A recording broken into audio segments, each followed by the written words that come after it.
Let's do it live on a Thursday edition of Cleveland Browns Daily. I am merely Bo. He is the great Z. Look at you. Oh, baby. You're looking good.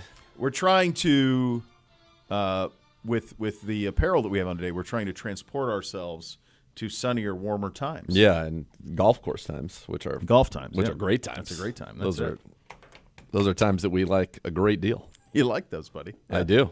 Very much so. Yeah. We got Thursday Night Football tonight. Yes. We got a matchup day. Yes. Have a little fun with that. Do we have a mailbag, Gibby? We have a mailbag. Oh, baby. Denzel Ward. Oh, fantasy God. advice with Dr. God. Z. Oh, we have a jeez. Microsoft Minute because, we were on remote Tuesday, and I forgot to put it in yesterday. It's all right. All right. All right, Gibby. We'll get to all of those things. All of those things over the course of the program. We do have some news here at the CCMC, and it begins with a well-deserved congratulations for defensive end Alex Wright. He signed a 3-year, $33 million extension today, $21 million of that guaranteed. That will keep him in the fold. Well-deserved. He has been a stud this season. This is, number one, this is an excellent deal for Alex Wright, who now probably has made more money than anybody out of Elba, Alabama in the history of that very, very small town. He was the tallest person from there as well. And I think this is a great value signing for the Browns. Honestly, if he continues to ascend as a player as he has, this is a very good price to keep him as on the opposite side of Myles Garrett for the next 3 seasons. So I think that's great. Congratulations to him. I was talking with him about this in the elevator, either in New England, and said, hey, are they working on this? What's going on here? And he's like, I'll let my agent handle it, but I think things are happening. I said, good, we got to keep you here. And so, boom, here we go. Bingo, bango. Alex Wright is signing. That's not the only congratulations that we're going to hand out here today. Go right underneath your laptop there. This was a breaking news note hand-delivered by Gibbe earlier. Look at that. Carson Swis-singer is the Pepsi Zero Sugar NFL Rookie of the Week for Week 11. Congratulations to Carson. And by the way, you'll be able to hear him in an exclusive one-on-one. Oh, baby. With me. Nice. On the Kevin Stefanski Show With tonight. me. Like how you drop. With me. That's not the sales pitch. That's it. That's the Carson Swis-singer part. Carson Swis-singer, yeah, that's it. So that's great. Yeah. So that's good. Look, we talked about him coming out of the game last week about, obviously he's got a great chance to win Defensive Rookie of the Year and should be at the very top of that conversation. But the way he's playing, juxtaposed with the way this defense is playing, he should be in consideration for All-Pro stuff. Yes. There aren't many linebackers playing the position better than him this season in the NFL. It's not like I'm grinding film on defenses around the league, but he's on a short list. There's 3 really good ones just in the AFC right now. Jordan Brooks, who's the 2-time Defensive Player of the Week. Yeah. Obviously, Roquan. Mm-hmm. And then Carson is in there. And I think those are kind of the guys who will maybe be battling it out for some of those all-pro spots because Fred Warner's hurt. You have some other good, obviously, Mike linebackers, but I think those guys right now are probably a little bit of a cut above everybody else. Yeah, he's been unbelievable, and it's one of those guys that He's unreal. It was a real surprise at the time he was picked because positionally it hadn't been what this front office had done. And you could say the same thing about Mason at the top, right? Like defensive tackle, off-ball linebacker. That's not typically the positions. And we've had these conversations with Andrew before in terms of, the most important positions. There's a pecking order for that. Obviously, quarterback at the top, and then people who affect the quarterback, so DNs, receivers, corners. Those are usually the premium positions in the NFL, and we went D tackle and linebacker. And so they thought so much of those two that they were, in a sense, overlooking their positions to draft them where they drafted them. Yeah. And really with Quinshon Judkins as well, because that running back is another one that is not typically a premium position in terms of the draft. But really all of those guys have lived up to their billing, and Swessinger's been nothing short of extraordinary. And I just remember some of the very first conversations we had with Tarv about him and the way he would light up about what he was capable of. And he has been, you think of the position he was put in with the injury to JOK, the Hicks sudden retirement, and just thrust into green dot captain of the defense, and calling it go, the schedule. The opponents and their styles of those offenses. Yeah. I mean, we have probably the toughest schedule for a Mike linebacker in the league early on with all the teams we play with. The motions I think and the fair, shifts and Lamar and Baltimore, and then you got Miami with all their motions, Detroit, Green Bay, Minnesota. Yeah. Like, think about it. Those are all the, tough ones. They're Not to all mention the quality of the quarterbacks that you're dealing with. Joe Burrow, and then you're dealing with Lamar, and then Love, and then Goff, and then Rodgers. Like, this was a difficult scenario for any young linebacker. Drake May and Josh McDaniel, like, very difficult. And guy started 1 year in college. It's crazy. It is. It's amazing that happened. It is such an outlier that somebody could be either not identified or misidentified, or like his story, how that happened is such a remarkable one because, I think we've never been better at the youth level, and you could argue better or worse, at identifying elite talent young. And I think this is the worst part of it, maybe driving them too much into a specific sport. And I don't know Carson's backstory in terms of like high school, like how all this came about, that he got to this point where he's a 1 year starter at UCLA and becomes Some people are late top bloomers, maybe. Yeah, for sure. But my hunch is, and I won't go on my hunch, but I just think it's one of those things where, the late bloomer part of it clicked late, whatever it was, right place, right time. I mean, there's a pretty decent chance that like there's a sliding doors moment where if he doesn't get on the field at UCLA last year, he's not in this spot, and maybe he's not starting anywhere even in college. Like, I mean, it's just such a crazy circumstance because it is so hard. They have it down, and I know this just from the Ohio State perspective. Like, they know 13 and 14-year-olds on the way up. Like, they've identified them. Like, as soon as they go through puberty, they know who's going to be the dudes, and they're on them early. They get them in camp, and they see them. And so for someone to be in a position where you come out of complete obscurity, I mean, he was a walk-on at UCLA before he became the 1 year starter at UCLA. So his path is so atypical for where sports is now in terms of identifying talent. I mean, I remember, you're right. I remember S. Buckeye was all over Terrell Pryor in like 6th grade. Yes, you do. In Jeanette, PA. Yeah. He was seriously, he was talking about him like, I'm probably exaggerating, but he was, scouting him on the playgrounds. I'm sure that part you are, but he was identified. Terrell Pryor was a known commodity by the time he was 15. He was not quite, but in the vicinity of the LeBron of football. Yep. I mean, it was known. Oh, yeah.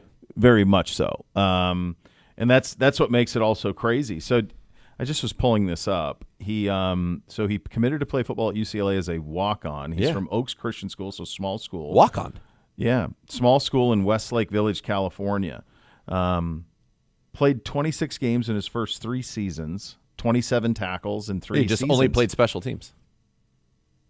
And then I think there was actually an injury his senior year, because if I have it right, I don't believe he started immediately the senior year. I think there was an injury early in the senior year on that UCLA team, and then that allowed for him to jump in and become the guy. I was trying to see if he even had I was curious what his recruiting profile was to see kind of that part of it. Okay, yeah, okay, this stacks up. So he's a 0-star. Yeah, he's a no-star. He's a no-star. Yeah. Like there are kids sometimes who walk on at schools who are 2 stars or whatever, and no, he was a no just no-star. Choose to. He had 0, nothing, not ranked, not nothing, and now it's a stunning thing. So he wasn't a starter until week 3 against LSU, and in his first game he had 12 tackles and a half a tackle for a loss, and then it was 12 tackles, 13 tackles, 15 tackles, 13 tackles. 10, 13, 7, 17, 12, 15, the rest of the way. I mean, then that's when he was the guy, became the guy. That's cool. Yeah. It's really cool. Really, really cool story for him. Some updates from practice. DNPs today. Dylan Gabriel did not practice today. Bless you. Thank you. The Chief and Alex Wright and Jamari Thrash all were DNPs today. What is your sense on those, my friend? Again, I don't think Alex Wright. I think that we're still a little bit a ways there. I feel good about Njoku, even though hasn't practiced the last 2 days. I would expect him to do at least a limited practice tomorrow and be able to go. Thrash, I don't know. He was inactive last week, but it was a healthy inactive. So I don't know what's going on there. All right, so there you go. There are your. But yeah, I still feel good about Njoku. Chief will be in the mix. Yeah. Going to be a fun one out there. Indeed. It's going to be interesting to say the least. Yeah, I was talking to I couldn't get this confirmed or not, but I know that they were looking into it in terms of some other markets trying to add that game later in the window. And I know Columbus for sure was in conversations about maybe trying to pick up the game in the 4:00 window because right now they're showing Pats and Bengals. By the way, and maybe we have this in, so I don't mean to step on it, but a very strange exchange this morning on Cincinnati radio. Did you hear this? No, I did not. So Zach was on with Tom Brenneman, who does morning radio down in Cincinnati now, and he was in studio with him, the way I understand it, and Tom was pressing him about Burrow because Burrow did 11 on 11 yesterday. He did full and so he's like, is he going to play Sunday? And Zach played it pretty coy, and Tom pressed him. Because you're Tom Brenneman. Your dad's Marty. Like, Yep. You do whatever you want in Cincinnati, and, well, almost whatever you want in Cincinnati, as it turns out.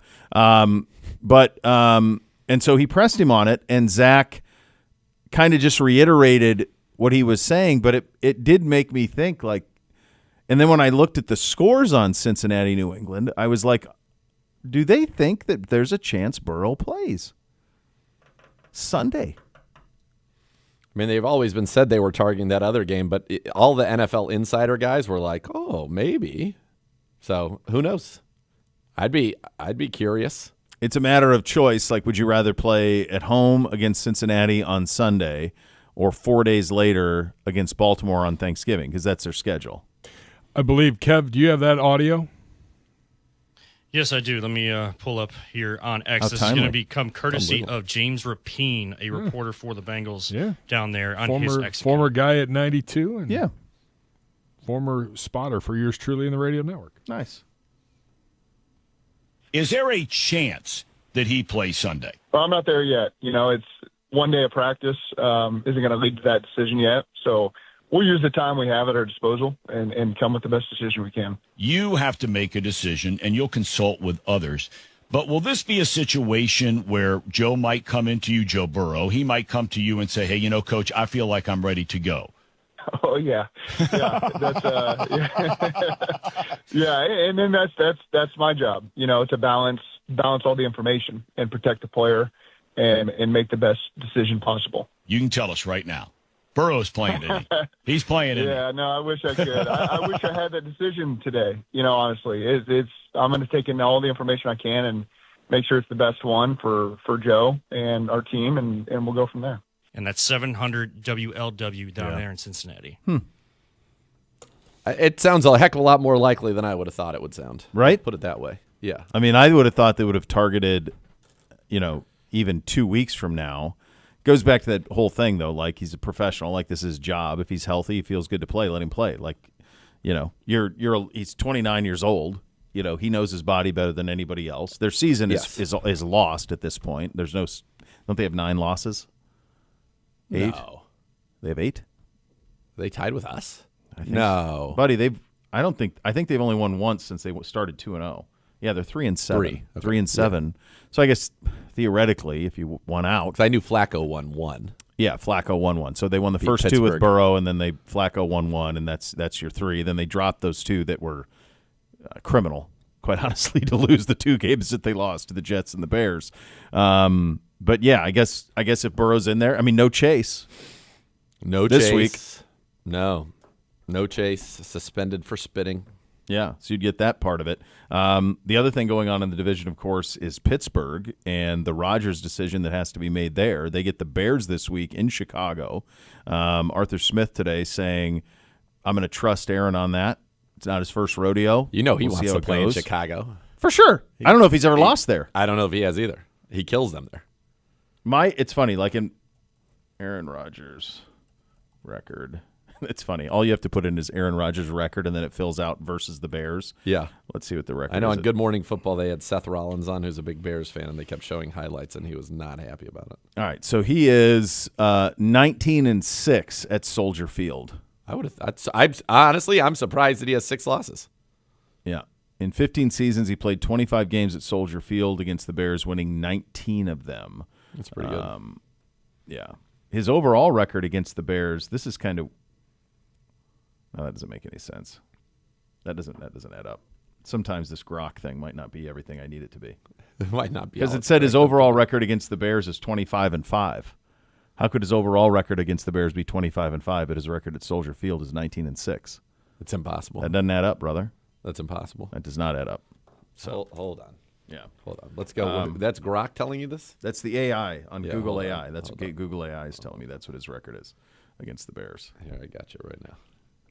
Then on StatMuse, it says his all-time record against the Bears is 24-5. I'm gonna get right. We're gonna get right now. All right. We are going to. This is Pro Football Reference. So they are, as far as I'm concerned, that's gospel. That's where it's at. Yes, we're gonna go career game logs. All right, the internet. I must be after practice when they're doing the big dumps of data. All right, here we go. Opponent. Here we go. Against the Bears. Come on, thing. This is captivating radio. It's really good. Really crushing it. Well, I can't. What do you want me to do? Not much you can do. Yeah, I'm just dealing By the way, with. Tom Brenneman, I like Tom. Tom was always very generous with his time when he was on TV and doing our games. The right. laugh is a little spooky. All right. It's also kind of crazy how much he sounds exactly like Marty now. Oh, I want to fight Marty. Why? What would Marty do to you? He's the voice of the Reds. I'm a Cardinal fan. There's no love lost there. I got you. Cardinals, Duke, Steelers. All right, here we go. You ready? Go ahead. So we're going to do just – I'll tell you if it's – Broncos. Yeah, Steelers for sure. I'll tell you if it's road or home, so you can keep a track of – All right, okay. all right, go ahead. So, and then overall. So, 1-0 on the road. Then he wins at home, win at home, win on the road, win on the road, win at home, win at home, win on the road, loss on the road. That's the first one. Win at home, win at home, win at the road, on the road, win on the road. Win at home, loss at home, Okay. win on the road, win at home, win on the road, win on the road, loss at home, win on the road, win at home, win at home, win on the road, win at home, loss on the road, win on the road, win at home, loss on the road, win at home, and that's it. All right, so it was the one was right. He's 25-5 all time against the Bears. He is 12-3 at Soldier Field. While he was with the Packers, he was 12-3 at Soldier Field, and he was 13-2 at home against the Bears. Yeah, it feels pretty good. Yeah, it's a house that he built. Yeah, The one that was most painful from as someone who was as a kid liked the Bears a lot was the one in the NFC Championship game. Jay Cutler, Smoking Jay. Smoking Jay got hurt, if I'm not I mistaken. think he in did. that game. And then everyone was like, he's soft. And then I think it came out later like he had like a lacerated kidney or some crazy internal bleeding. Jay Cutler he may No. be a great many things. He's not soft. He's the modern day Jeff George. No. He's the heir apparent to Jeff George. I think there's a lot of similarities there, buddy. I do. First of all, We probably don't need to do a Jeff George breakdown again. No, we're not but going to. I think I think it's probably pretty close. Never led the league in passing, demerit. Never led the league in touchdown interception ratio, demerit. I just meant more on like the jerk scale. But Jay Cutler is not a jerk. No, he's not now, but the reputation as a player was that he was a jerk. There's actually a story today by Greg Doyle in the Indy Star about your boy Jeff George and about how he's donating to those in need in Indy. Haven't heard from him forever, but they had it in there. I didn't realize. Why has he not been on this program? I don't know. I think he's a. There was someone who had it on a checklist. Here's what. Here's. Goes to blame me for No. Let's do this. Hold on. No. I go, what's on your list before you finished your internship? Yeah, He goes, I'm going to get Jeff George on the show. I've never promised anything. Fair. Here's what I would suggest. Under promise, over deliver.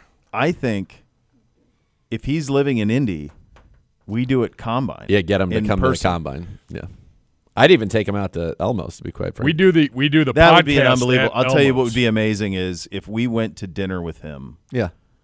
And just had honestly, you do it without would be even better. But even if there was a camera to just record the meal, and all that went around that. I think he would leave that dinner feeling really good about himself.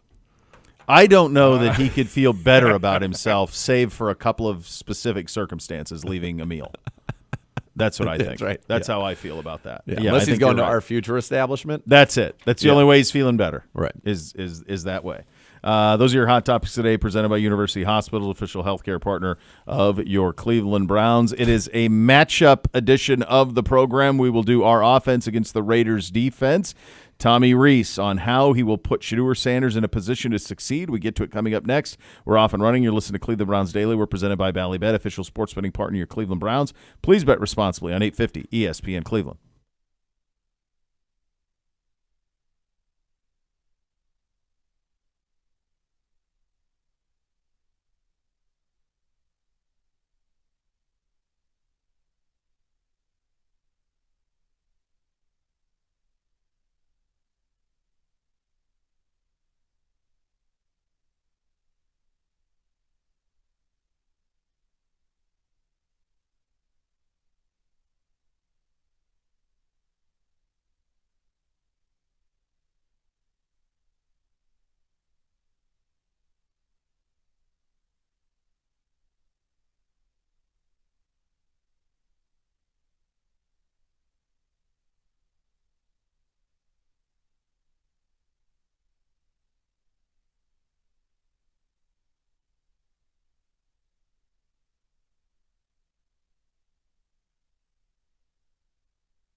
Add more fun to your fan with the Ballybet Sportsbook app. Download today, get 50 back in bonus bets when you place your first wager of 10 or more. Ballybet is official sports betting partner of your Cleveland Browns. Time to head to the podium, presented by Vivid Seats. Purchase your official fan experience package today for the ultimate game day. Here's your offensive coordinator, Tommy Reese. What Goes down. feel like you can do to devise a game plan to help Shedeur feel really confident and comfortable? Yeah, without getting into specifics, obviously, you with any quarterback, with any player, really with any quarterback, you want them to feel as comfortable as possible. For young players like Dylan and Shedeur, that's pulling from a lot of different avenues. That's pulling from things that they've been comfortable with within your system, things that they like. So that's our number one job. Right? You want to make your quarterback comfortable. You want to call plays. You want to put in plays that breathe confidence into them as they hear them, as they call them, plays that they know they can make work. And then you press the guys around them to raise their level of play and play well to continue to breathe confidence into young players and into young quarterbacks. So that's really been the motivation this week moving forward. And had a good first day of practice, had a good walkthrough this morning, so continue to build off of that. What's the realistic expectation for what that week of practice reps can do for Shedeur in terms of from what he did last Sunday to this Sunday? Yeah, certainly don't try to put any sort of expectation on guys, especially young players. I think we're about our process, about what drives that process. Certainly you look at having a full week of prep, a full week of game planning, a full week of him being in the forefront of your mind as a coach, and he knows that as a player. You hope that all those things benefit and come to fruition on Sunday. Expectations, I would say we try to limit those. It's more about, hey, we're going to pour, this whole week into making sure that you feel comfortable and confident. And, our goal and our job is to make sure that he gets that feel and gets ready to go on Sunday. So much about trying to create explosives, and you mentioned that play, the second last play, and the one before that he took a shot. It feels like he has a skill set for throwing the ball deep and likes to throw the ball deep. Is that something you've noticed and something you maybe lean into with him? Yeah, I think you, again, make him feel comfortable. What are the things that you feel like he excels at? That drive starter, right? He threw a big in cut to Carroll that, really got us into position. And in 2 minutes, you're always looking for a chunk at some point to kind of get the drive going and get you in position to have success down the stretch. So, we're going to tailor it to what he's comfortable with, tailor what he's confident in. We have confidence in our guys down the field to make that play. We have confidence in Gage. When the ball was in the air, I truly believe Gage is going to make this play, especially the way that the turn happened and all that. We've seen Gage make those catches in practice a lot of times, and we have confidence in our guys to make those, and we have confidence in Shedeur to make those as well. When you look back at the blitz looks that the Ravens showed you guys in the second half, just what do you think overall you guys can do to combat that a little bit better? Yeah, it definitely felt like their plan shifted, right, with the quarterback change and the amount of pressure that they brought. Look, there's a lot of different things we can do schematically without getting into all the details, but certainly changing the launch point, we did a couple times. We max pro'd it a couple times.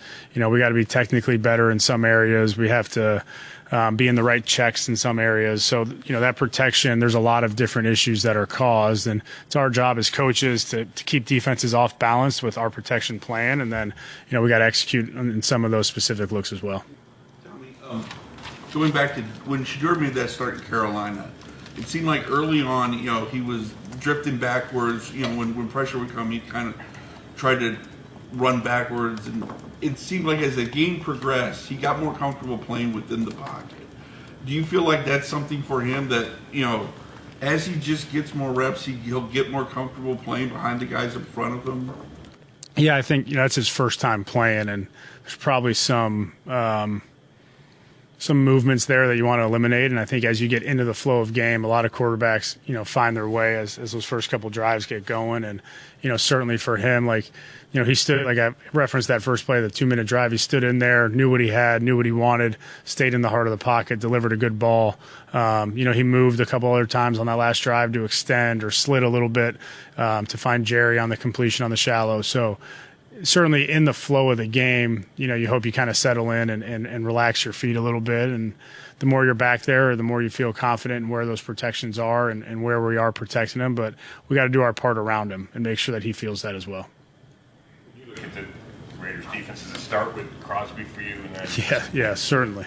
Especially with your tackle uncertainty again, how do you go into it prepared to stop him? Yeah, again, without too much schematic, he's obviously a great player, extremely disruptive, both run and pass. Even when he's not getting to the passer, he affects so many passes by getting his hands up, getting in passing lanes. I think he does a nice job of reading the quarterback and when he's not getting a great rush, of finding ways to mirror and disrupt the ball. Relentless front side, back side of the run game. His motor is tremendous, and he's one of those guys across the league that can really impact games and change games defensively. He had a strip sack against Dallas. He had an interception against Chicago. He finds ways to impact the game. So, it's all of our jobs offensively to make sure that we, neutralize that the best we can. Understand he's going to win some of his matchups, but try to eliminate the one-on-ones as much as possible. Does he stay on the field more than any big-time end? Yeah, his play time is about as high as any of those guys in the league. Like, you look at that upper echelon group of rushers, his play time's about the highest. Looks like Gabriel and Sanders couldn't be more different. I mean, besides one's lefty and one's righty, Gabriel seems to be robotic as a quarterback and follows everything to the script.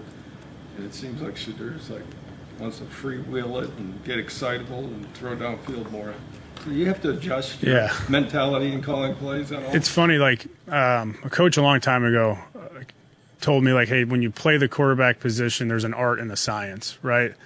You can't be full-time artists, you can't be full-time scientists. The great ones kind of have that blend of when is it time to play on script and when is it time to play within the system, and then when is it time to let your instinct take over. I think with all quarterbacks, you try to find that right blend, right? I don't think you can play this game completely by the book, and don't think you can play this game completely like a cowboy, right? You got to have the blend of both, and that's something we try to instill in our guys. And I would say Shedeur has some ability to play within the framework of the offense, just like Dylan has some ability to play free and create plays. And it's, as young players, I think in this league, you're trying to find your footing on how to do that, right? And so for both of them, that's something that, we discuss and we talk about. And, hey, we have a premier look. Let's play within it. Hey, go bail us out and make us right and find a way to make a play. All right, for the other side of this, we head to Las Vegas, behind enemy lines, and Raiders head coach Pete Carroll. There's a lot of talk about you're down again. Limited touches, but it's down in distance if you're trailing. When you come out in that game and want to get him going before a 3-and-out or a turnover, how do you fix that with him going forward so he has more help to just get off to a bigger start? Well, we did want to throw the ball early, and we wanted to go after these guys a little bit and see if we could, knowing that it was going to be a hard game to stop them, their top offense and all that. So that was part of it, and we hoped to work our way into the running game, but the score went the other way, and put us behind enough where it kept us in the mode that we have to keep throwing the football down the field some. So, on that night, he doesn't get the football as much. We did throw the ball to him well, and he did some nice stuff with that, but just not enough for the balance that you like. The balance doesn't have to happen in the first quarter. The balance has to happen by the time you make it through the game, and sometimes the game dictates opportunities, and you got to take advantage of them. And I thought Gino and the receivers and Brock and the fellas were doing a nice job of making some plays for us and moving the field. But again, like we said, we didn't get the finish of those drives to really cash in. Let's start with Myles Garrett. I mean, he's been one of the greatest players in this league historically here. He's got 15 sacks and the ability to kind of chip him and slow him down in this game. He is a really tough game wrecker, as you talk about, with a lot of players when we sit down. Yeah, it's going to take a little bit of everything to slow him down. We're going to stay away from him. We're going to have to double him up. We're going to have to double him and sometimes still chip him again. There's a lot of things that you have to do so that he can't control the football game. It's like we see from Max. If you notice, the game gets shifted away from Max. So much of it, they run away from him and they always double him. Rarely does he get single blocked, and that's the kind of attention that great players draw. And this guy's loaded, man. He's really something. Last one, their coach, and Kevin Stefanski competing against him in the past. A 2-time coach of the year, even on some teams that struggled. It just seems like he's a guy, knows the league inside and out. And in a chess game with you and Patrick Graham, this is a fun one, knowing his ability to call plays. Yeah, he's had great success, and even in seasons when they've struggled, he stood out, and so his input and all. So we got to get ready for him. We're not really deep into that plan yet, but I know that they have the volatility and they've got the background to really make it hard on you. So we got to be right. Coach, last one is always your message to the fans coming off that game. Yeah, well, you could see that there was a factor in the stadium. There was a lot of Dallas people there in that stadium, and but it was a lively game. It was loud, and it was the kind of atmosphere that we like. Unfortunately, they had something to do with it, but we just need them to keep coming back. We need to give them reason. I keep telling you, and so we're going to have to work hand in hand. The day arrives, and that they got a club that they can count on winning, and this place is going to be phenomenal. It's going to be a phenomenal place to play, and we need to up that factor as much as we can. But I know we have to do it with the play that we bring to it. So we're working together at that, I hope. Man, I love that accountability from Carroll. I mean, I love that. He's a very likable guy. He's right. Yes. Yeah, he's right. He's like, we need to. When we got to win. Yeah, when we win and we put a product out there, people want to come see it and root for us. It's place to be great. Yeah. But we have to earn that. Yeah, I like that. All right, time for the first side of the matchup. It is our offense against that Raiders defense. It's presented by Ballybet. Ballybet Sportsbook, official sports betting partner of your Cleveland Browns. Please bet responsibly. Time for a look at the Browns offense against the Raiders defense. Now, I like this matchup for Shedeur Sanders, and I'm going to tell you why. So this is a team in Las Vegas where they don't play much man coverage. In fact, they play just 14% man coverage, 30th in the NFL, 80% zone, 6th most. They're the number 1 cover 3 team in the league. They're one of the bottom cover 1 teams in the league. So you see that single eye safety, Shedeur, it is likely that it is going to be zone. They do not play, they don't blitz a ton. Now I think they will change that up. Yeah. They also play a ton of base. They put 3 linebackers out there, Adams, Roberts, and Devin White together. They play a lot of base defense.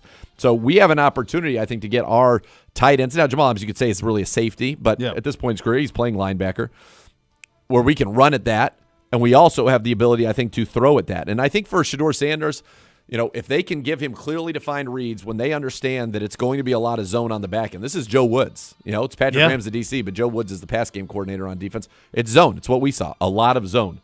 So we really have an opportunity, I think, in this one. Like half of the defense they play is cover 3. Mm-hmm. It's the most in the league. Yeah. So you're going to see a ton of that. So for Shedeur, it's about concepts where you have one read, and you should be able to create those for him, knowing you're going to get what you are going to get the most time. Now, they're probably going to play more man than they have in the past, and they're probably going to blitz a little bit more than they have in the past. Yep. They're not a cover 0 team at all, so 5% of the time.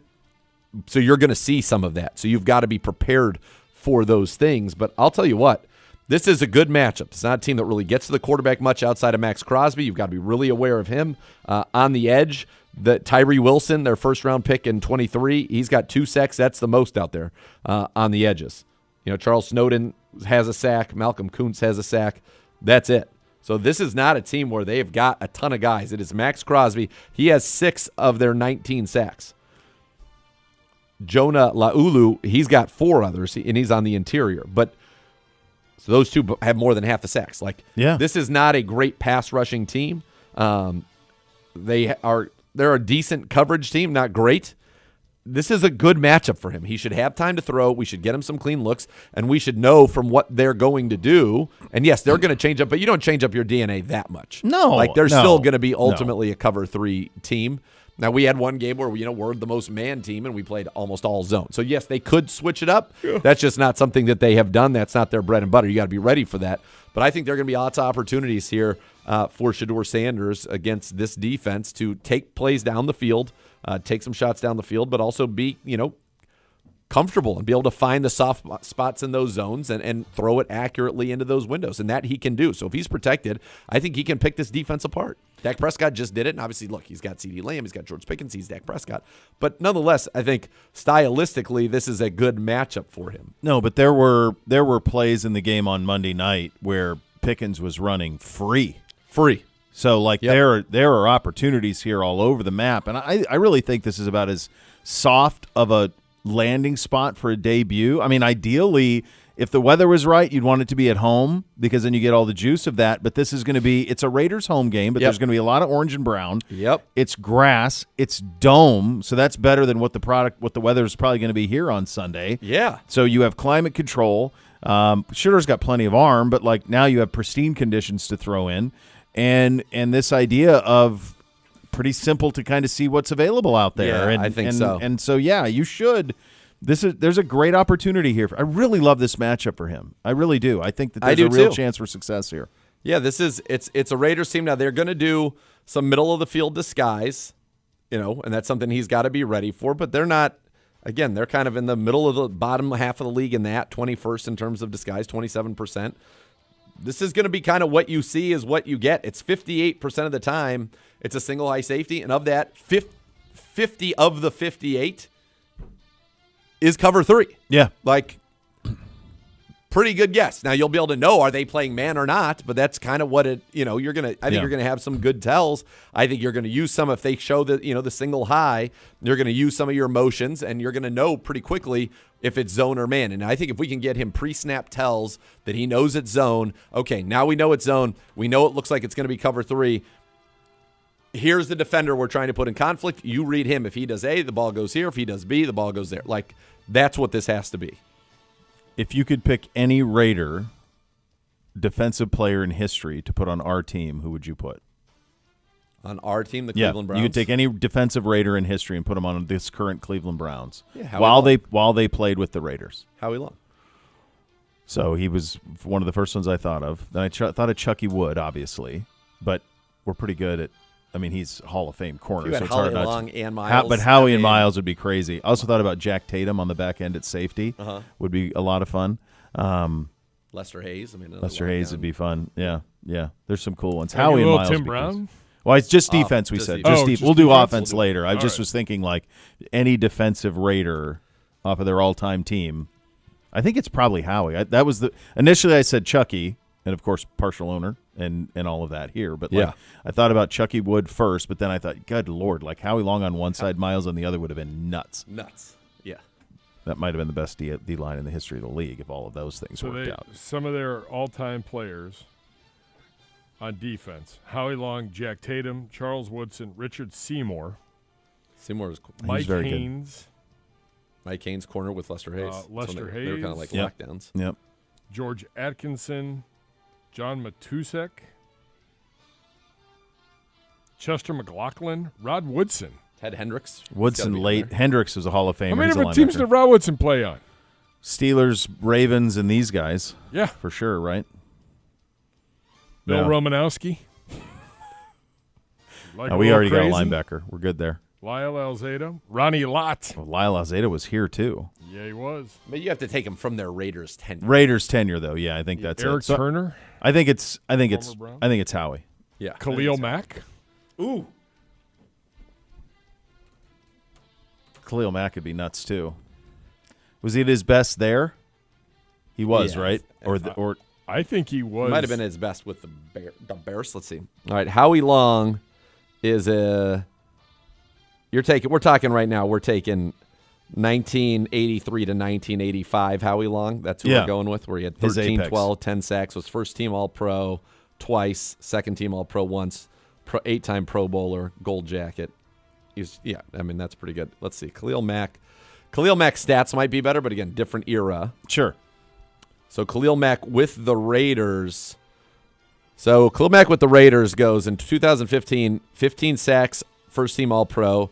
2016, first team All-Pro, and he wins Defensive Player of the Year. He has 11 sacks, a pick, 5 forced fumbles, 14 tackles for loss. The year before, he had 15 sacks and 23 tackles for loss. So maybe it's like they're like, oh, we probably should have given it to him last year. And then the third and last year in Oakland, 10.5 sacks makes the Pro Bowl. He'd have one more. So he has 2 first-team All-Pro years in Oakland. His most sacks ever was 17, which happened with the Chargers at the age of 32. Chicago, his first year, he was first-team All-Pro as well, 12.5 sacks. Howie Long's just such an iconic Raider. That's why I would even. I still think you have it right. I still think you have it right that it's Howie Long, but I think it's a pretty good list. Yeah. Chucky Woodson was probably better. It's weird. Like I think of him as a Raider first, but he won Defensive Player of the Year with the Packers. That actually came there. I just pulled it up. He was first team All-Pro 4 times, twice with the Raiders, twice with the Packers. Second team All-Pro 3 times, twice, and it worked out the same. Twice with the Raiders, twice with the Packers. His second stint with the Raiders, he picked up a second team All-Pro, 9-time Pro Bowler for Chucky Wood. But yeah, I think it's Howie. Howie and Miles would be ridiculous. Yep. Speaking of great corners, Denzel Ward with Z coming up next. You'll listen to Cleveland Browns Daily on 850 ESPN Cleveland.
Welcome back to Cleveland Browns Daily, brought to you by Ballybet, official sports betting partner of your Cleveland Browns. And we are very happy to be joined by Browns Pro Bowl cornerback Denzel Ward. Denzel, how you doing? Doing good, man. How you doing? I'm doing very well. I got to ask you, a couple weeks ago, we played the Jets. They don't even target you in the game.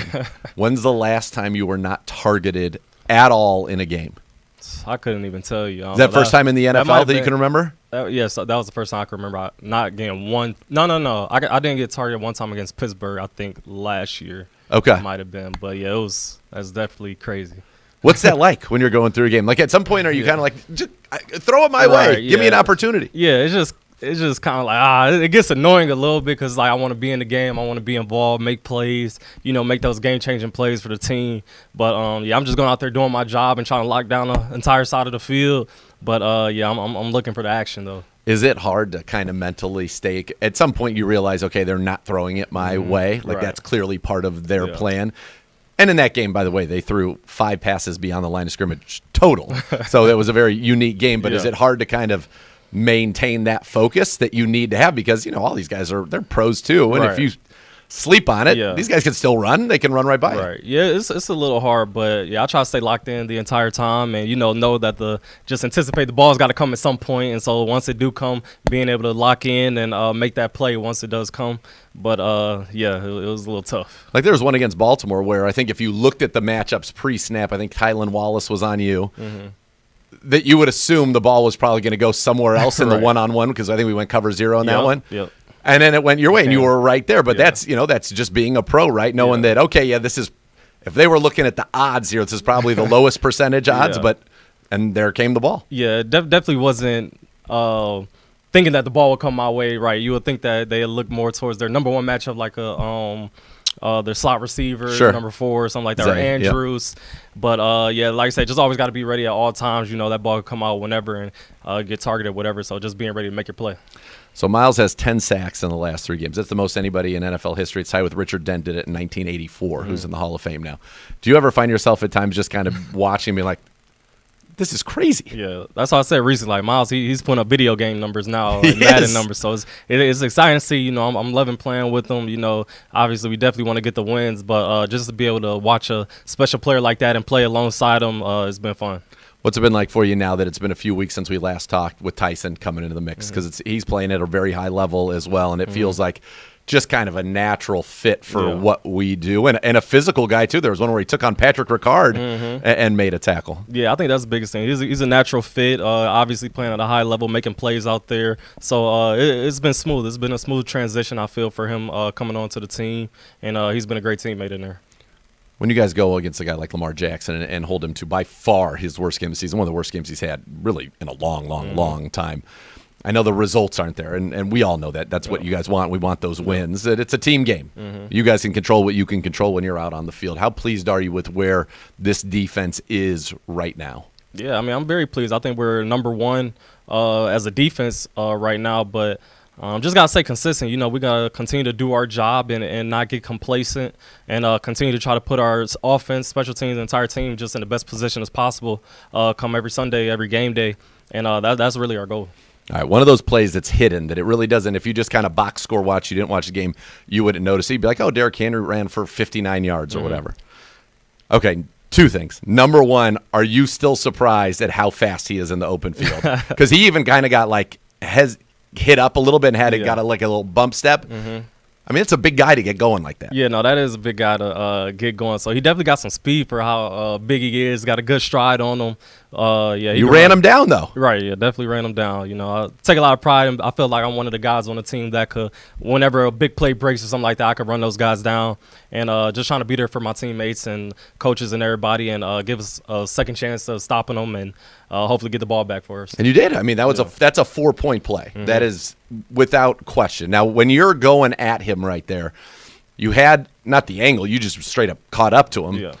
What are you thinking to get him down? Because you did a great job just basically taking out his entire right leg. Because that's That's a big guy, and if you don't get him solid, he's running right through it. Yeah, so the main goal, I was like, all right, I gotta catch him first. So that was the main thing, just try to run as fast as I can and catch up to him, and then I'm just trying to knock him off balance, attack his legs and get him on the ground however I can. So I was glad to be able to do that and give us a chance of stopping him from a touchdown. So did you get the GPS on that in terms of what you hit miles per hour? Yeah, I think it says like 21.5 or something like that. Okay, so exactly. Was that with where you and Tyson then, because he had a couple of rundowns as well, the one where he ran down Achan that was in the 21s, I want to say. That's flying. Dude. Yeah, it's fine. That's good. So you let him know I can still listen. Young fella, I can still run. Oh yeah, we're not too far off. Not too far off. Yeah. All right, let's take our attention now to Vegas. This is a team that traded who had been their number one receiver, Jacoby Myers. He's now in Jacksonville. Last week, and I'm sure you this music to your ears, in the first half, their first 34 plays, 31 were passes. I like to hear that. They're going to put the ball in the air, and that's going to give Miles opportunities, going to give you guys opportunities. They've thrown a lot of interceptions as well. This feels like an opportunity to go get one. Yeah, definitely a great opportunity here in that. Make a lot of passes, so a lot of opportunities at the ball and making plays for the team. So I'm looking forward to that. When you think of this defense and the fact that, we talked about you're playing at a high level, Grant, Ronnie, Tyson in the back end, second level, Devin and Carson, what the front line's doing. When you think about the fact that it was probably supposed to be like when they drew it up in their mind's eye, right? It was supposed to be Jordan Hicks at Mike linebacker and JOK probably at the will. And all of a sudden things happen in this league and things change. JOK hurt, Hicks retires, in comes a rookie, and Devin Bush, former first-round pick. When you see Carson Swis-singer go out there, we already forgot that he had a high ankle sprain 3 weeks ago. Exactly. Guy hasn't missed a game. He's out there making plays. There was one where he stoned Derrick Henry in the hole. What's it been like having him, a young guy out there as that Mike, who's really been a rock in the middle of this defense? Man, he's a special player. Swis-singer, he's a rookie, but not – you wouldn't – if you didn't know, you just turn on the tape, you wouldn't think that he's a rookie. So he's getting us all in the right positions, right calls, playing fast out there, making plays. You can't say enough about him. He's a great player. AB, they did a great job of drafting all these guys in the draft. They're all coming in, making plays, and helping his team out.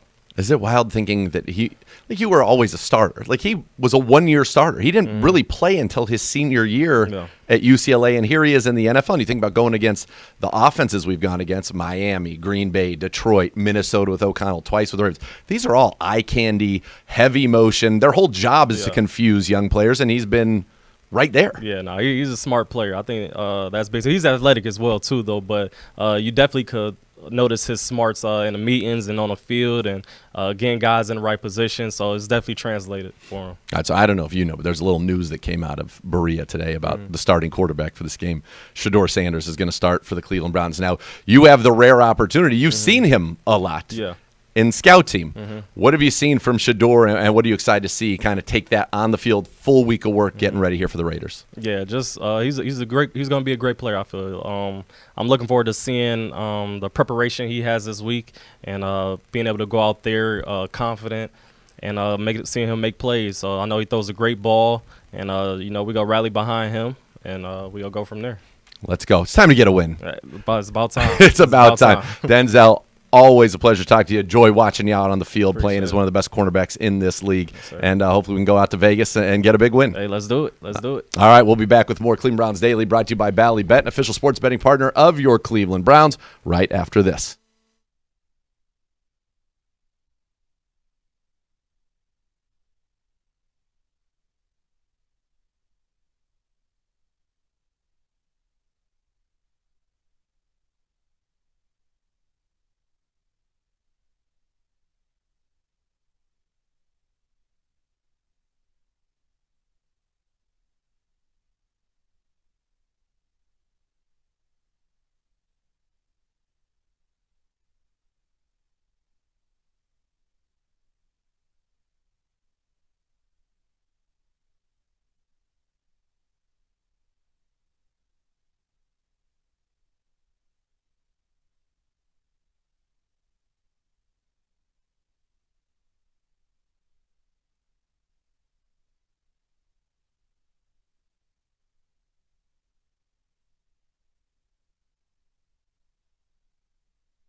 Browns fans, visit browns.com/Sugardale to vote now for which Northeast Ohio high school marching band you'd like to see perform at halftime on December 7th. March to Midfield, presented by Sugardale and Meyer. And this season, check the Browns social channels daily to play our digital scratch-off game for your chance to win club seats on other great prizes. It's all presented by the Ohio Lottery, proud partner of your Cleveland Browns. Time now to head to the podium, presented by Vivid Seats. Purchase your official fan experience package today for the ultimate game day. Here's your defensive coordinator, Jim Schwarz. What more can you say? Goes down. Garrett, the season that he's having, and have you ever seen anything like it? He's got a lot more to give. I'm super proud of him for where he is right now, but this isn't the final story yet. He's doing a really good job within the scheme, and like I've told you guys before, I'm always most proud of the way he plays the run as opposed to how he rushes the passer. And it's a lot to be proud of the way he rushes the passer, but to have the production he has with the opportunities he's had and also with the attention that he receives it's fun to watch. That said, do you feel like, especially after challenging him, early this offseason after he got the contract, do you feel like he's playing at the highest level that you've seen him since you've been here? He's playing at a high level. Miles has always played at a high level, but I do appreciate his attitude of working hard to improve. I told that anecdote a couple weeks ago, being on the practice field and just like not wanting to come off and waving any sub out, which again is really unusual. I know you guys like to talk a lot about who gets first team reps, but in that case, it's fun to watch. But he's still hungry. He wears it really well. He knows he's a marked man, and and I think number one, he's also really done a good job of celebrating the other guys around him, which has probably allowed him to have a little bit more success. I don't know that his pass rush win rate has really improved a lot, but having some other guys up there that that he encourages, that he works with, has made a big difference for him, particularly our inside pass rush. Alex Wright got a new deal, so he's here for the long run. Really proud of Alex too. Alex has played really good football for us and just been derailed by a couple injuries, most notably the one last year, and was really being productive. We really missed Alex last year. Number one, he is a physical presence in the run game. He's got great size. Some of our best plays on the edge are Alex taking on pullers and knocking tight ends back, and those are things we really value. And he's rushed really well for us too. And been a good compliment. A lot of times we look at individual performances. It's hard to ignore Miles' individual performance. But when it's all said and done, D-line has a lot of O-line components to it in that it's the production of the group.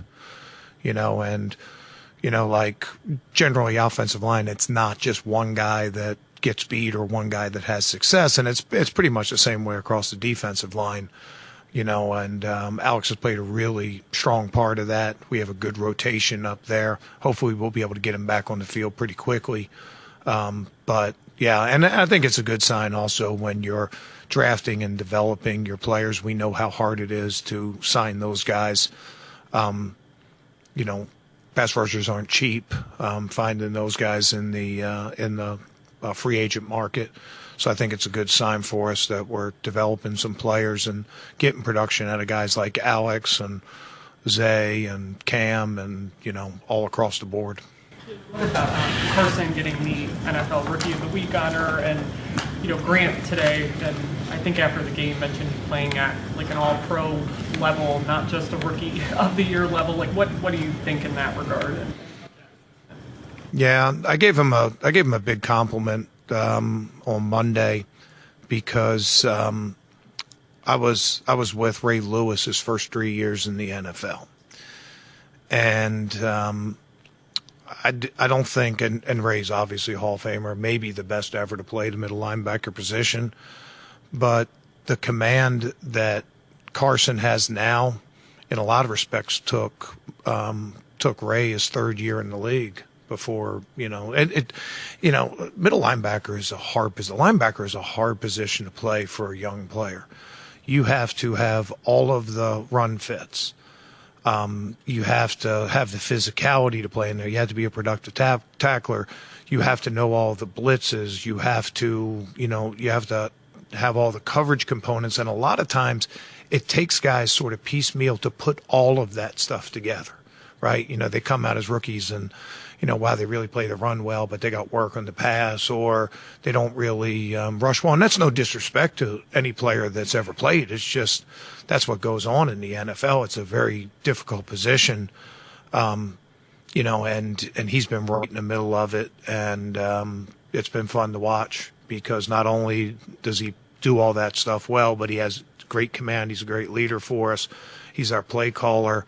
Very rarely makes a mistake. When he does make a mistake, it doesn't repeat, and he's very productive on the field. So that's well deserved from him. But a little bit like we were talking about Miles, that's not going to stand alone for this season. We got a lot of football to play, and there's a lot of plays left for Carson to make. We talked earlier, and you guys saw a lot of training camp, and you saw the interceptions and the plays on the ball. And early in the season, we weren't seeing that.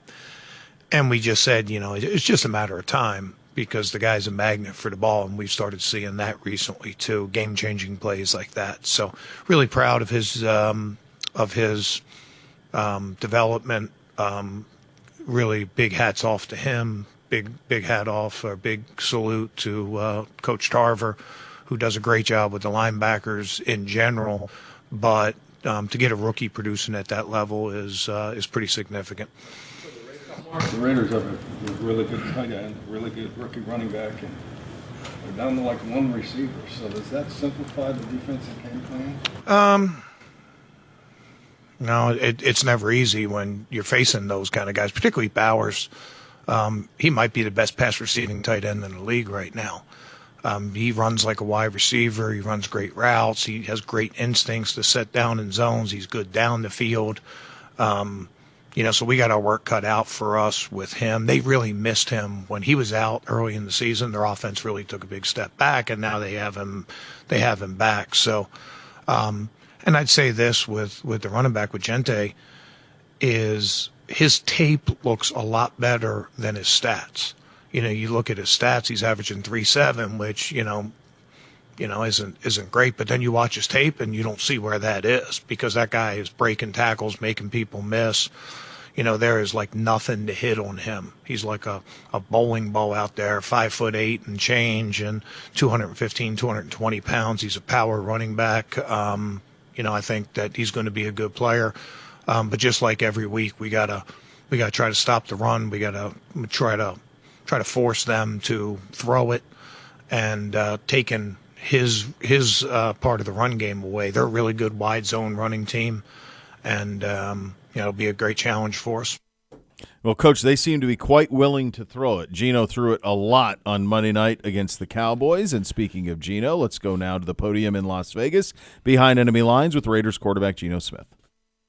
Gino, after you goes down again. Was there anything that maybe stood out to you that you noticed that, keyed up maybe in the future, or just maybe things you didn't see at field level? No, it was pretty much what I saw in the game. It was just the same thing. We got to execute in the red zone. Score touchdowns in the red zone. Thought we moved the ball, pretty decent. But when we got to scoring position, we didn't finish, and so that led to 3 points and not 7. What makes Myles Garrett such an elite pass rusher? Yeah, he has it all. He's obviously a physical specimen. Big dude that can run fast, but he has all the moves. He's got speed, he's got power, and he's very disruptive. You can see it.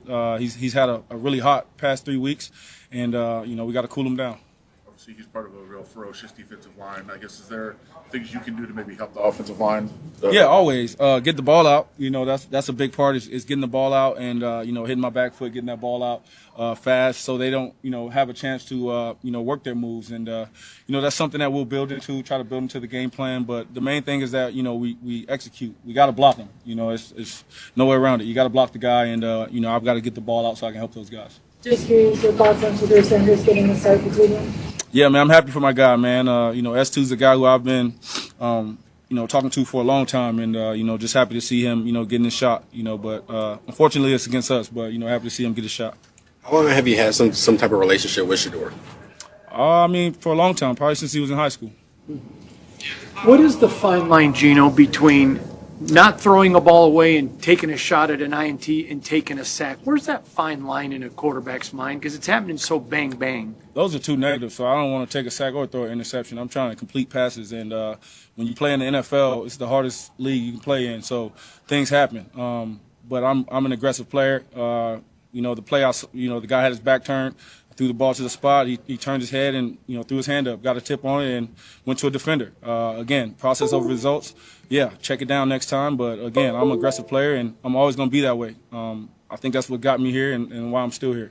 Shedeur is I don't know if you want to say lightning rod or somebody that people know about, they talk about, they're interested in him. You were a quarterback that came out and highly regarded out of West Virginia. How do you handle that? Just the not necessarily the notoriety, but the scrutiny that comes with that.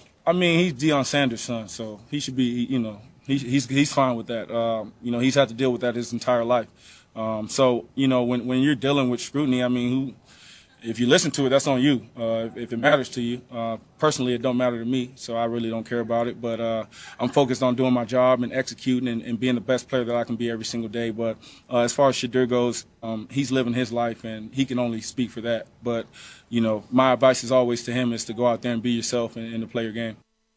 Score big with Howard Hanna, official real estate partner of your Cleveland Browns, is Northeast Ohio's #1 real estate provider, dedicated to helping you make the best move. Visit howardhanna.com/go-browns to explore your winning options today. Time for our second matchup. It's presented by Ballybet. Ballybet Sportsbook, official sports betting partner of your Cleveland Browns. Please bet responsibly. Time for the Browns defense against that Raiders offense. And for the details on that, we turn it over to Dr. Z. Browns are pretty good on defense, turns out. #1 overall pass defense in the league. #2 total defense. They have been phenomenal. Top 10 in third down conversion, red zone. They've been the Browns have gotten it going here on the defensive side of the football. They allow the fewest first downs per game. They have the 4th most sacks. This is a darn good defense here. And so the Browns have got to keep that going, and this should be a matchup in which they can keep it going. Not a great offensive line for the Raiders. They are 30th rushing the ball. They are 30th total, 25th passing the ball, 31st scoring, 31st in the amount of first downs per game that they themselves get. They're 21st on third down, 29th on fourth down, 30th in the red zone. This is a Browns team that I think has an opportunity to absolutely shut them out. Now, they've got two really good young players. Ashton Jeanty, their running back, is a very good player. He's got right now on the season over 700 total yards and 7 touchdowns. Brock Bowers, their leading receiver, and he missed a lot of time this year. Still has 39 catches, 455 yards, 3 touchdowns. His rookie year, he had 112 catches, 4 yards, and 5 touchdowns. Was a first-team All-Pro tight end. So those are the guys. Other wide receivers to keep an eye on. They brought in Tyler Lockett, who had 4,000-yard seasons with Seattle. Lockett in 3 games, 8 catches, 77 yards. They also have Trey Tucker, who has a team-high 502 yards and 5 touchdowns this season on 38 catches. So he's going to be kind of the receiver that does the most for them. But that's it. Gino Smith is having, I think, a tough season. I don't think there's any other way to say it. Yeah. 2-8, 12 touchdowns, 13 picks. Those lead the NFL. Under pressure, he's been terrible. 6 interceptions, a 44 rating. You got to heat him up, and I think the Browns certainly have everything they need to be able to do that in this game. Certainly feels that way. Coming up next, we'll hit your Microsoft Minute and your Fantasy Minute. You're listening to Cleveland Browns Daily. We're presented by Ballybet, official sports betting partner of your Cleveland Browns. Please bet responsibly on 850 ESPN Cleveland.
This month's winner of the local business platform presented by Minuteman in association with Medical Mutual is Housemaster Serving Cleveland. Housemaster Serving Cleveland offers home buyer inspections in the greater Cleveland area. Before you call it home, call Housemaster. To learn more about the local business platform, visit clevelandbrowns.com/community/local business platform. Minutemen, a proud partner of your Cleveland Browns. Time for the Microsoft Minute presented by Microsoft. Microsoft Surface Copilot Plus PC. And for the Microsoft Minute, we turn it over to Dr. Z. All right, we're just going to tie a bow on this one. The fact of the matter is this, folks. Myles Garrett is simply amazing to the point where we're normalizing, he got 4 sacks this week. Oh, okay. Just like no big deal. Yeah, no, that is a big deal. Yeah. In fact, there's 3 times he's had 4 or more sacks in his entire Browns career, and this was one of them. He is 2 sacks away from a new franchise record. He owns the Browns franchise career, single season, single game records. 16 is the record. He did that both in 21 and 22. He's leading the NFL in tackles for loss. The next tackle for loss he gets will also be a new career high for him in that regard. He has an opportunity this year, and I think a pretty good one given his current trajectory, to be only the second player to ever have 30 tackles for loss in a season. Yep. Joining J.J. Watt, who did it. He had 39, 29, 28. Yep. So he has an opportunity to do that. It's insane. And I really think that, not only is it Alex Wright who got paid today and Isaiah McGuire and Cam Thomas on the other side, but Malik Collins and Mason Graham and Mike Hall and Shelby Harris and Aiden Huntington in the middle that have really kind of helped him out. But he is just playing football on just a completely absurd level. And the Browns have an opportunity to do something that has not been done since it was done by one person. So no team has had the Defensive Player of the Year and the Defensive Rookie of the Year on the same team. It's happened one time only, and it was the same player. It was Lawrence Taylor. Lawrence Taylor won Defensive Rookie of the Year and Defensive Player of the Year with the Giants. So that, to me, is pretty wild. That's incredible. Yeah, so there you go. He's on pace to break the all-time sack record and have the second most tackles for loss in a single season in NFL history. That's what's in play. I mean, it's crazy stuff that he's done at this point. Absolutely. Yeah. For nearly a century, the Rumpke family has operated one of the nation's largest waste and recycling companies, providing top-level services to residential and commercial customers. To learn how they can help you meet your sustainability goals, visit rumpke.com to learn more. It's time now for that Fantasy Minute. It's presented by Scaleco Capital. Scaleco Capital, proud private equity partners of your Cleveland Browns. We're getting close on the fantasy side, Dr. Z. We are. We got 3 weeks in most leagues, to go until the playoffs. Big things are happening. And by the way, if Joe Burrow's on your waiver wire in any of your leagues, go grab him. If somebody cut him because they didn't have an IR spot, please go out there and get him. I think that would be very wise to do. Just to give you an update on that, Burrow was a full participant for the second straight day today down in Cincinnati. That's coming in the last 5 minutes. Joe Flacco was, for the second straight day, limited. So Burrow got the full workload as the number 1 quarterback in Cincinnati today. If he's taking first-team reps in practice, he's starting. That's what I think. Yeah. It doesn't now. Full workload doesn't. A full practice means he got the full allotment of reps he was supposed to get. So you could have a full practice. Yes. And have been the backup. Explain that. If Flacco is still the starter, Flacco could be limited as he was in his reps, but still get the 1 reps, limited 1 reps. Yep. Burrow could get the full participant of the 2 reps. Leading the scout team. Which is the scout team is what what it would be. Right. But I feel like, I don't know. Seems to me like he's going to play. That's what it's. That's my that's a kind of my somebody feeling, needs that. Did he crazy. get first-team reps? All right. Quarterbacks. I mean, look at Burrow plays. I think you would play him even though you do not have Jamar Chase in this one. Brock Purdy's back. I like him against Carolina on Monday night. Jacoby Brissett, they're just going to throw the heck out of the ball. You can keep starting him. Darnold, Lawrence. Bryce Young, I think, has a good game as well. The 49ers can't rush the quarterback. He just had the greatest passing game in Carolina Panthers history last week. At the running back position, I like Woody Marks tonight. Woody Marks and James Cook, both of those guys in that game tonight, I think should have a lot of success. It's kind of a situation developing right now, obviously, down in Tampa, but Sean Tucker is getting a lot of action. He's somebody who can get into your lineups. Emmanuel Wilson was somebody that should have been picked up this week. Looks like Jacobs is out. He will be the starter for Green Bay against Minnesota, and he's somebody that you want to start. For the most part, though, it's the guys you know and the names you know. We've got to get Quinshawn going, I think, against the Raiders. This should be a good game for Quinshawn Judkins, hopefully, to get back into the end zone. It's been 3 games since he's been into the end zone, so you certainly would like to see him get an opportunity to do that in this game today. But I guess we will wait and see. Right now, it has not been as productive recently for him as you would certainly like. Wide receivers, again, this is not hard. Go with the guys that you know. Michael Wilson, that is not a fluke, especially if Marvin Harrison's out again. You want him in Arizona. Jacoby Brissett developed a chemistry with him. He's going to throw it to him and Trey McBride, it feels like, almost every single play. Alec Pierce on those home run balls has become a viable option. And I think this week, Yoshivash is not a bad play. Good call out of you. Yoshivash, not a bad play with Jamar Chase out because he'll be the number 2 there with T. Higgins. Tight ends. Again, you kind of know at this point who the guys are. Johnson in New Orleans has played pretty well of late. Kelsey's playing really well. You can continue to roll with him. I think if David Njoku will play, but if he did not play, Harold Fanta would be a good start this week. And then defenses: Seattle against Tennessee, Ravens against the Jets, Browns against Vegas. I also like this week. Let me see. I pulled one in one of my leagues. It was a little bit like kind of off the beaten path that I pulled. I think the Jags against Arizona, they get a lot of takeaways, is not a terrible one.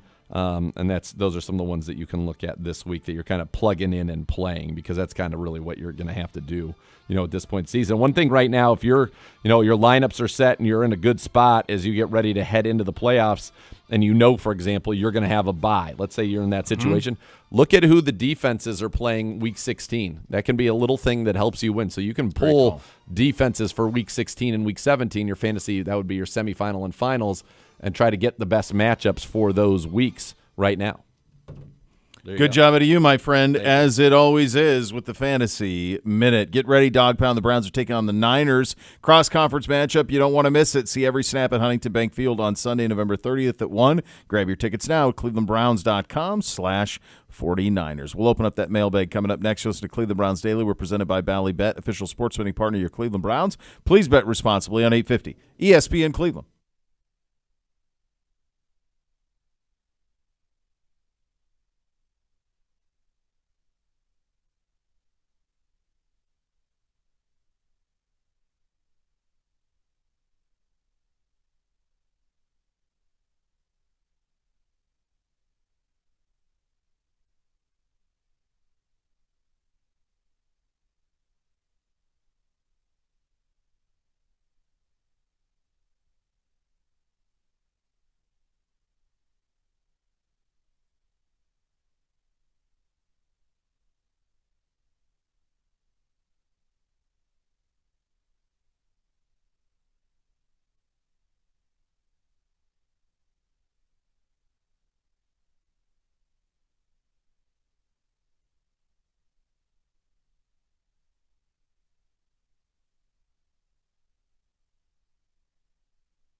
OBM, the preferred provider of copiers and document services for your Cleveland Browns. They'll tackle any size office at 216-485-2000 or visit ohiobusinessmachines.com. Time to open up that mailbag on a Thursday. Hello, Gibby. Hi. Hey, buddy. You can tweet your questions to us on X at Browns_daily. If we get anything on the YouTube chat, let me know that as well, gentlemen. YouTube.com. Let him know, Dr. J. Browns. The Menudo Man kicks things off. Bo, I'm planning on gifting some bourbon apple pie this year. Already have Woodford prepped. Yep. Should I tell the recipients to make sure it's finished by a certain time? I usually finish mine by mid to late January, so not sure how long it's good for. Oh, it holds up. It'll hold up for a long time years, if you want it to. as a matter of yeah. fact. Oh, yeah. It'll I know it. It'll hold for a long time. Eventually, the only thing that will happen if you wait a long, long time is the apples and stuff start to really break down.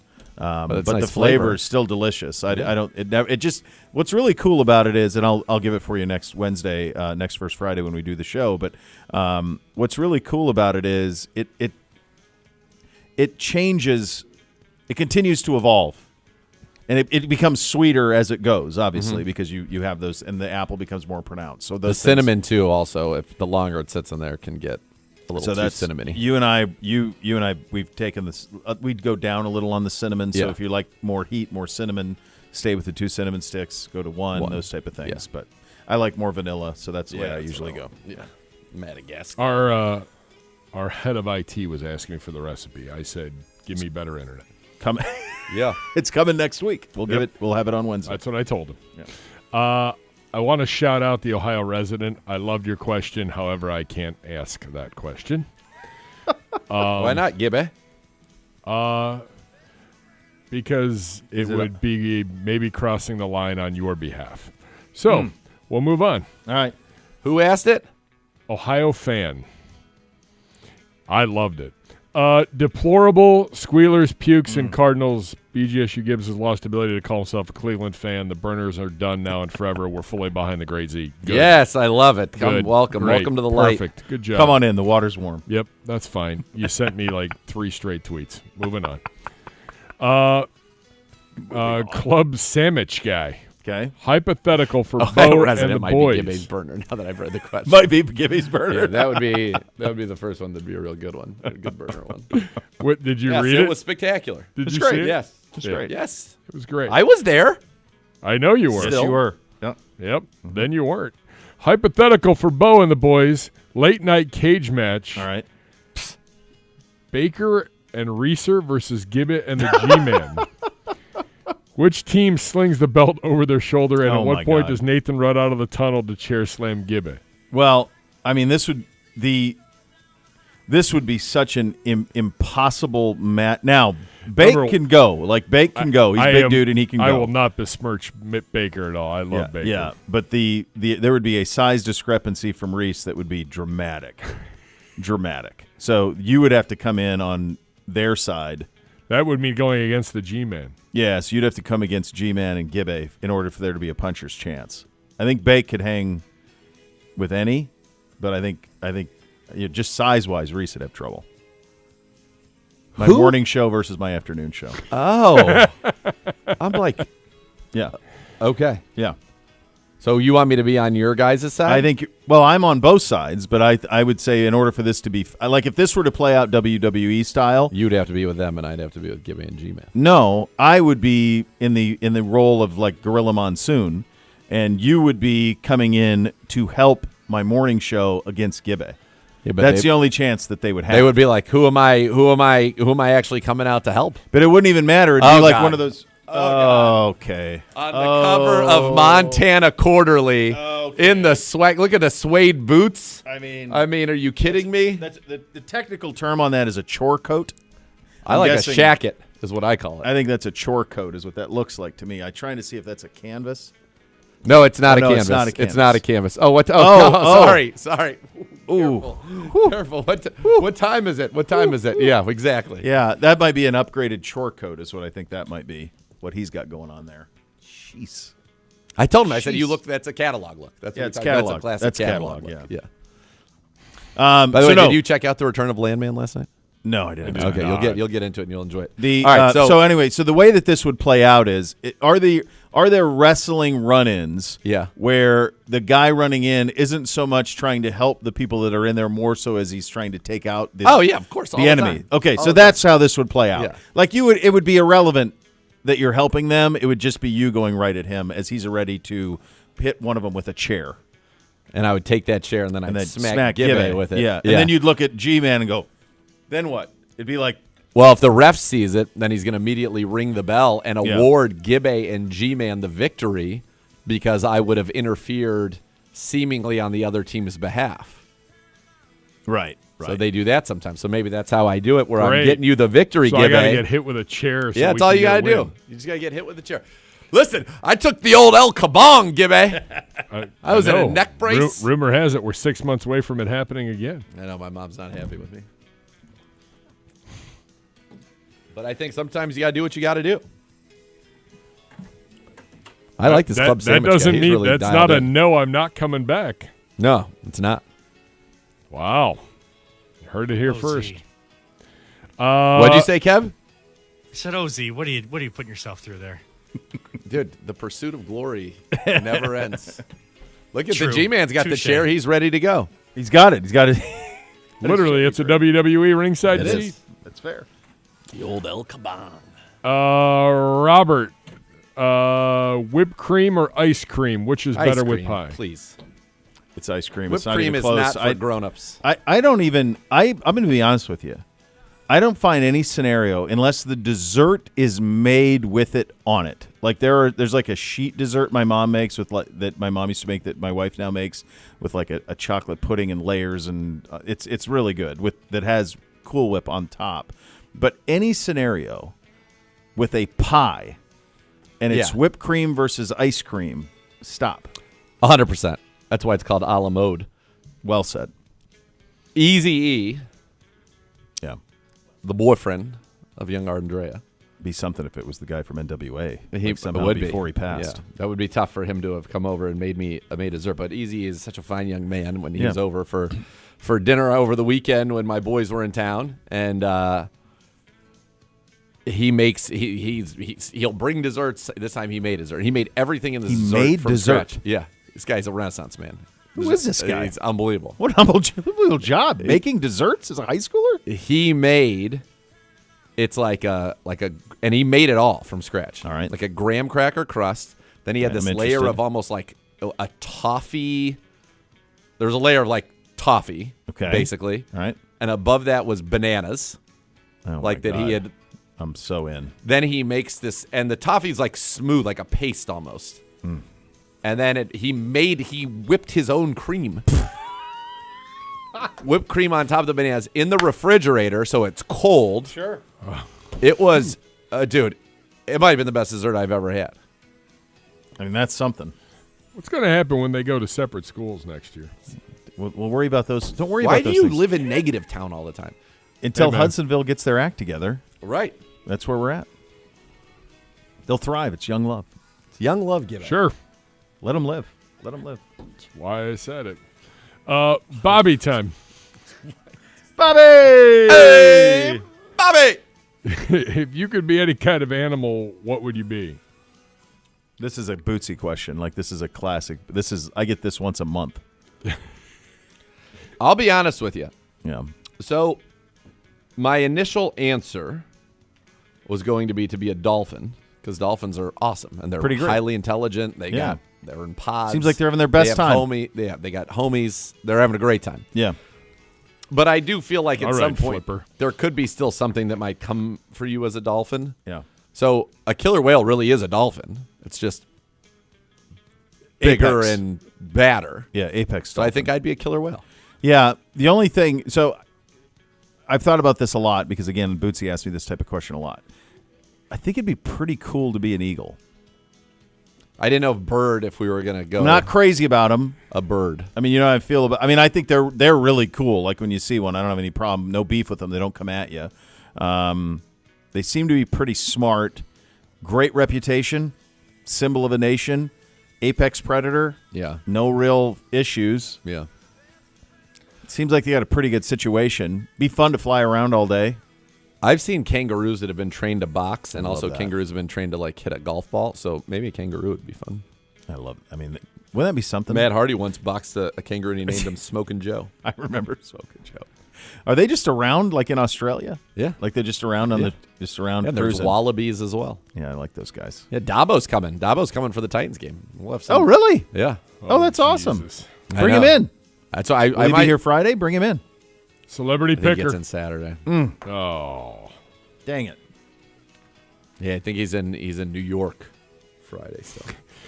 He usually has a hell of a road trip. Yeah, he's coming in. He's doing Boston. That's first. 'Cause he's never been to Boston, and he's going to go to the Patriots. Patriots play somebody on Monday night. Okay. And then he's going to New York, and he's going to a Knicks game at the Garden, Nice. and then he's going to come here, and he's going to come to see the Titans game. Nice. That's cool. Very cool. Yeah. What celebrity do you think you look like?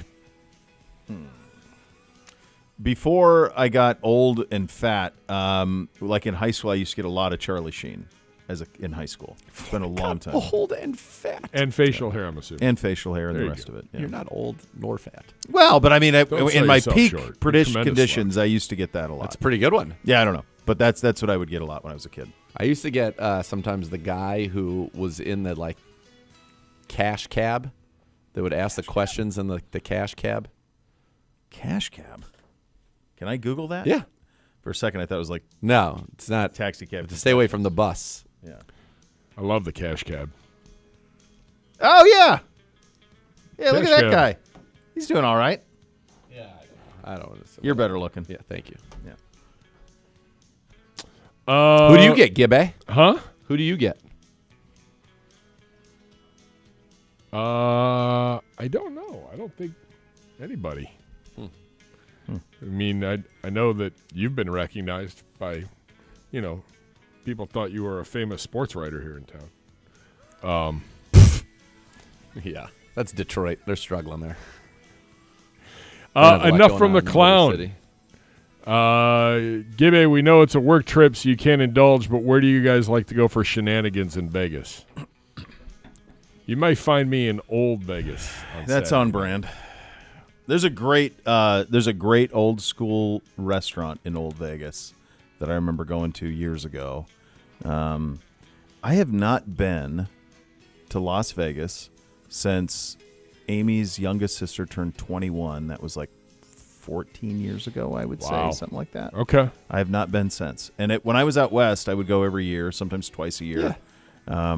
I've had some great times in Vegas. Yeah, it's awesome. It's great. But even then, it was unrecognizable for the way that it was like when I went all the time. So I can't even imagine what 14 more years did to it. I still like Caesars. Caesars is just Vegas to me. Like, yeah, there's a cool vibe. Yeah. Yeah, there's a little Italian joint called, I think it's Batista's. And it's behind the strip. It's literally right behind the strip. It's been around since like the early 70s, I believe. I think it's closed right now for remodeling because I looked into it. I was like, I don't think I could get close to it because of the race this weekend. But yeah, there's been a lot of famous people that have walked through there and had a late night pasta. They're open till like 2 a.m. Yeah. But it's like family style. Yeah, that's cool. So it's a cool town. It's a great town. There's plenty of things I can get into. Yeah, it's a good town. College football Nate from Joe.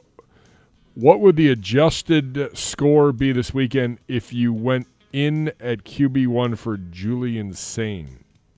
So it's Buckeyes by 33.5. And who are we playing? Rutgers. And will I have Smith and Tate? I think for the sake of this, you can have them both. I can have them both? Yeah. I think we would be it's 33. Yeah. I still think we'd be 16-point favorites. I was going to say 7.5. Like right now, 2 days, like no prep, nothing, like 2 days. Like if you had a month to prep. First, is Rutgers going to score? Not particularly. I'm pretty sure I could Maybe lead 3 touchdown drives. Maybe a late fourth quarter. I think 21's the number. I could lead 3 touchdowns. Could be a Bootsy backdoor. 3 touchdowns. Like I know I could. Division I athletes, I could still lead 3. First of all, I'm going to hand it off a lot. We're going to be just fine there. And then well, that's a good point out of you. That's college football Nate knowing his stuff. Rutgers is one of the worst rush defenses in college football. Yeah. All you got to do is throw a couple red zone fades. And then we're going to get a couple. Four. Yeah, couple of fades play to action. 4, and then you're good. Suck the linebackers in layer it right over the top of them. I'm pretty sure I'm not going to get hit much. Like, we're significantly better everywhere. Yeah. Well, you'd get. I mean, you'd probably get hit. I think the big thing would be I've been in the gym.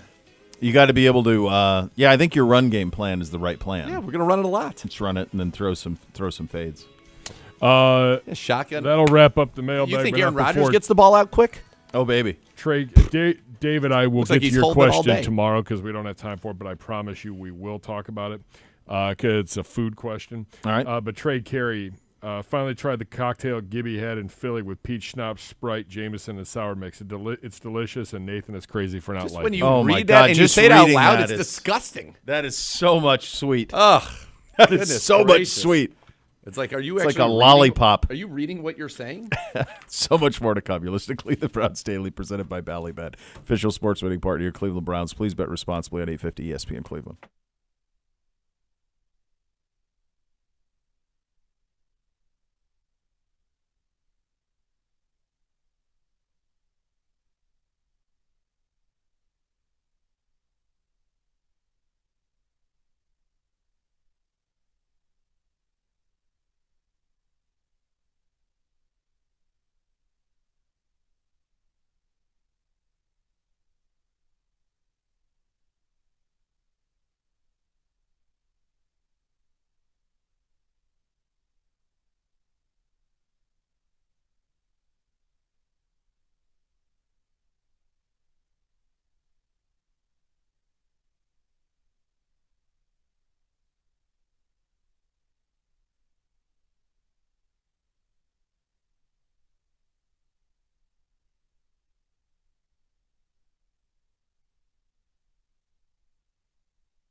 Yep.